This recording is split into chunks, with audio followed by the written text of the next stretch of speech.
महाभारत का एक पात्र एकलव्य, आपने उसके बारे में सुना होगा। गुरु द्रोण की प्रतिमा बना करके धनुर्धर विद्या को सीखने का काम किया और बदले में जब आचार्य द्रोण ने उसकी प्रतिभा को देखा तो आचार्य द्रोण ने उसका अंगूठा मांग लिया, क्योंकि अपने प्रिय शिष्य अर्जुन से ज्यादा बेहतर धनुर्धर एकलव्य को माना। जब एक मिट्टी की प्रतिमा बना करके और प्रतिभा को निखारा जा सकता है, तो जब आस्था की बात हो तो हम एक नई दिशा में जा सकते हैं। अपने हाथों से प्रतिमाओं को तैयार कर सकते हैं, उनका विसर्जन कर सकते हैं और पर्यावरण को बचा सकते हैं। हर साल राज्य सरकारें, जिला प्रशासन, प्रदूषण बोर्ड एक प्रतिबंध लेकर आता है कि प्लास्टर ऑफ पेरिस की प्रतिमाएं नहीं बनाई जाएगी, प्लास्टर ऑफ पेरिस की प्रतिमाएं विसर्जित नहीं की जाएगी। और एक बेहतर विकल्प के तौर पर मिट्टी की प्रतिमाएं बनाने की बात की जाती है। हर आम आदमी के साथ एक दिक्कत होती है कि मिट्टी की प्रतिमाएं कैसे बनाएं। एक बार आप हमारे इस कार्यक्रम को अगर देख रहे हैं तो इस कार्यक्रम से आपको एक सीखने का अवसर मिल सकता है। और हमारे साथ मौजूद हैं देवेंद्र अत्रे। देवेंद्र अत्रे जी इन दिनों विभिन्न स्कूलों में जा रहे हैं, विभिन्न संस्थाओं में जा रहे हैं, विभिन्न सोसाइटीज में जा रहे हैं, रहवासी सोसाइटीज में, कॉलोनी में जा रहे हैं और वहां पर उन्हें गाइडेंस दे रहे हैं कि मिट्टी के गणेश जी कैसे बनाए जाए। हम इस बारे में पूरी चर्चा करेंगे। थोड़ा सा वीडियो लंबा हो सकता है, लेकिन आपको दिलचस्प तथ्य भी जानने को मिल सकते हैं, दिलचस्प तरीके भी जानने को मिल सकते हैं। अत्रे जी, ये काम आप कब से कर रहे हैं? 10 वर्ष। आखिर इस दिशा में आपने कदम कैसे उठाए?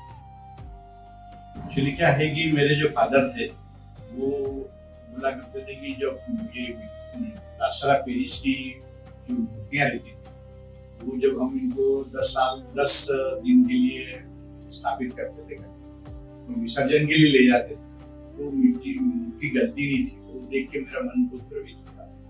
तो पिताजी बोला करते थे, बोला अब इसका क्या अल्टरनेटिव है। फिर हमने एक छोटी सी मूर्ति जैसी बनी वैसी बनाई, तो फिर हमने उसमें सुधार करते गए धीरे धीरे। फिर फादर तो नहीं रहे, 2002 में चले गए। उसका मैंने धीरे धीरे शुरू करा और घर पे बना करके और बिठाना भी शुरू करी, तो मजा आया। उसके बाद फिर जो लगे 10 साल हो गए, मूर्ति में सुधार करते गए, समय बचाते गए। तो आज की तारीख में मैंने लगभग 1,70,000 मूर्तियां बनवा चुका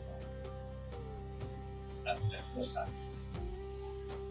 कई बार लोगों को दिक्कत होती है कि मिट्टी की प्रतिमा कैसे बनाएंगे। एक सवाल खड़ा होता है उनके सामने कि पवित्र मिट्टी या शुद्ध मिट्टी कहाँ से लेकर आते हैं? आप क्या करते हैं? मिट्टी एक्चुअली जो मजबूत मिट्टी होना चाहिए, उसकी विशेषता करना चाहिए कि मूर्ति बनाने के बाद और सूखने के बाद उसमें क्रैक नहीं आना चाहिए।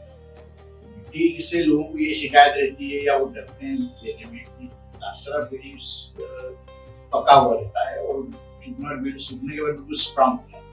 वहीं अपन अगर देखें तो मिट्टी की जो मूर्तियां रहती है उसमें क्रैक आए। लेकिन ये जो मिट्टी वो है जिससे कुम्हार लोग मटके बनाते हैं या बच्चों के खिलौने बनाते हैं, इत्यादि जो बनाते हैं, उसके बाद उसको हमको पकाने की जरूरत नहीं है, उसको रखना।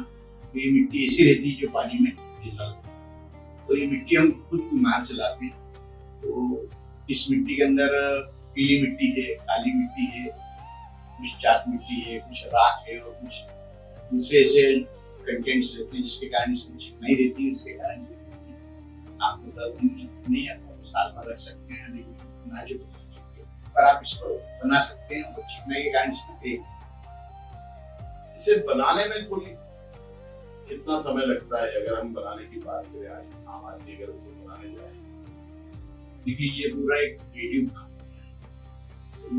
रचनात्मक कार्यों का जहाँ तक सवाल है, उसकी कोई सीमा नहीं। एक मूर्ति आप छोटी सी बनाते हैं, जैसे मैं बनाता हूँ, लगभग 8 से 10 इंच के, तो इस मूर्ति को बनाने में लगभग 3-3.5 घंटे तक एक संतोषजनक स्थिति में 3.5 घंटे, 3 से 3.5। और आप फिर जितनी सुंदर उसको बनाना चाहें, उस पर बारीक काम कीजिए, आप वो सुंदर जैसे आप चाहें वैसे बना सकते। आपसे संपर्क लोग कैसे स्थापित कर लेते हैं? हम वर्कशॉप के माध्यम से ये जन जन में एक तरह का प्रसार कर रहे हैं। लोग एक दूसरे को बनाते देखते हैं, तो जब मजा आता है बनाने में, मजा आता है कि मैंने खुद से और अपने हाथ से मूर्ति बनाई है और मैं ही उसकी पूजा करूंगा, तो उसके अंदर जो एक भाव आते हैं, उस वजह से वो समाज से सद्भाव से जुड़ता है। हमारा मोबाइल नंबर सेव करता है, दूसरों को भी बताता है। इस तरह से प्रेस में भी हम लोगों के मैसेज वगैरह जाते हैं मोबाइल से, व्हाट्सएप से, तो उस वजह से हमारा प्रचार प्रसार होता है। लोग एक दूसरे के संपर्क में आते हैं, तो हमारे को बुलाने लग जाते हैं कि आप आइए। जैसे 14 तारीख को गणेश चतुर्थी, तो उसके पहले से हमारा वर्कशॉप लेना शुरू हो। बाजारवाद के इस दौर में बाजार में जो प्रतिमा विक्रेता है, वो अक्सर मिट्टी के गणेश जी कह करके या मिट्टी की प्रतिमाएं कह करके बेचने का काम करते हैं। लेकिन जब उन्हें विसर्जित किया जाता है, तो उनके विसर्जन में भी बहुत लंबा समय लगता है, और कई बार ऐसा लगता है आम उपभोक्ता को कि उसे शायद धर्म के नाम पर बेवकूफ बना दिया गया है। बोलता है वो प्रतिमा प्लास्टर ऑफ पेरिस की, तो मिट्टी की प्रतिमा में और प्लास्टर ऑफ पेरिस की प्रतिमा को जांचने का क्या तरीका आम आदमी के लिए आपको सटीक और बहुत अच्छा प्रश्न। ये एक्चुअली क्या होता है कि पिछले कुछ वर्षों में जब से ये मिट्टी की मूर्तियों के बारे में जन जागरण हुआ, तो लोग मूर्ति बनाने लगे, तो लोगों में इसके प्रति जागरूकता आई और समझने लगे, और धीरे धीरे इसका सर्कुलेशन ज्यादा होने लग गया। और प्रशासन और शासन भी हमारे साथ हुआ है। हमारे प्रधानमंत्री जी नरेंद्र मोदी भी यही चाहते हैं, और उन्होंने मन की बात में कहा भी कि इस बार आप मिट्टी की गणेश जी की मूर्ति बनाइए, अगर खुद बना के दिखाएं तो बहुत ज्यादा अच्छी है। तो उस वजह से भी फर्क पड़ा है। और रहा सवाल प्लास्टिक, तो शुरू में तो व्यापारियों ने प्लास्टर ऑफ पेरिस के ऊपर ग्रे कलर करके और उसको ये बताने की कोशिश करी कि ये मिट्टी की मूर्ति, जबकि वो मिट्टी की मूर्ति नहीं है। तो बहुत कम उपलब्ध हो पाती है, उसको बनाना एक लंबी प्रोसेस है। प्लास्टर ऑफ पेरिस में क्या होता है कि 2 डाई में काम हो जाता है, तो ये अपनी मैन्युअली बनती है। हालांकि मिट्टी से भी, डाई से भी मिट्टी की मूर्तियां बनाई जा सकती है, लेकिन वो हैंडलिंग में इजी नहीं, इसलिए व्यापारी लोग या जो मैन्युफैक्चरर है वो उसको बनाना कम पसंद। तो इस नाम पे उसमें जो मिट्टी के रंग लगाकर उसको ये बताया जाता है कि मिट्टी की मूर्ति, आमतौर पर मिट्टी की मूर्ति बहुत कम होता है, इसलिए लोग प्लास्टर ऑफ पेरिस को बनाते हैं। लेकिन अगर आप ढंग से देखेंगे तो इसमें दूसरी भी मटेरियल का उपयोग होने लगा हुआ है, और वो उसमें प्लास्टर ऑफ पेरिस तो डालते ही है मिट्टी का बोल करके। लेकिन अगर वो कंटेंट्स मिट्टी के रहते हैं तो प्लास्टर ऑफ पेरिस थोड़ा सा डिजॉल्व होता है, पर पूरी तरह से प्लास्टर ऑफ पेरिस कभी भी डिजॉल्व नहीं होता, वर्षों वर्ष तक नहीं। तो इसमें जिप्सम रहता है, जिप्सम को मिट्टी में इस तरह से मिलता है लंच। बारिश का समय है, मिट्टी की प्रतिमा हर कोई बनाना चाहता भी है, दिल से भी चाहता, आस्था के तौर पर। लेकिन विसर्जन स्थापित करने के पहले, गणेश जी की स्थापना के पहले कितने दिन पहले ये मूर्ति को अंतिम रूप दे देना चाहिए कि जिससे उनकी प्रतिमा उनको उस दिन मुहूर्त पे तैयार। 3 दिन, मतलब जैसा अगर आप 5 दिन 6 दिन पहले बना लेते हैं तो मेरे हिसाब से ज्यादा ठीक है। तो उसके पहले आप सारी तैयारी कर लीजिए मूर्ति बनाने के। तो मूर्ति बनाने के बाद उसको सूखने के लिए 1-2 दिन चाहिए।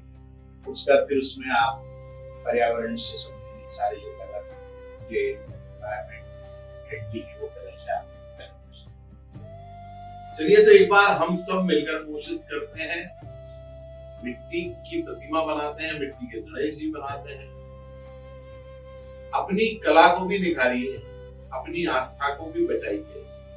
एक बार स्वयं बनाकर देखिए, थोड़ा सा लंबा प्रोसेस हो सकता है, थोड़ा समय भी लग सकता है, लेकिन दिल से बनाई चीज जब हम प्रभु के सामने खड़े होकर के बात करते हैं मन से, या हम उसकी एक प्रतिमा को बना करके मन से बात करते हैं, तो एक जो आध्यात्मिक अनुभव होता है वो अलग ही तरह का होता है। और अगर आप अपनी कॉलोनी, सोसाइटी या शैक्षणिक संस्थाओं या कमर्शियल संस्थानों में इस कार्य को करना चाहते हैं, मिलकर के करना चाहते हैं, समझ करके करना चाहते हैं, तो देवेंद्र अत्रेय जी आपको पूरी मदद करेंगे। देवेंद्र अत्रेय जी ये पूरा कार्य निःशुल्क तौर पर करेंगे, कोई चार्जेस नहीं है। आप इस कार्य को सीखिए और समाज में सभी को बताइए। देवेंद्र अत्रेय जी का नंबर हम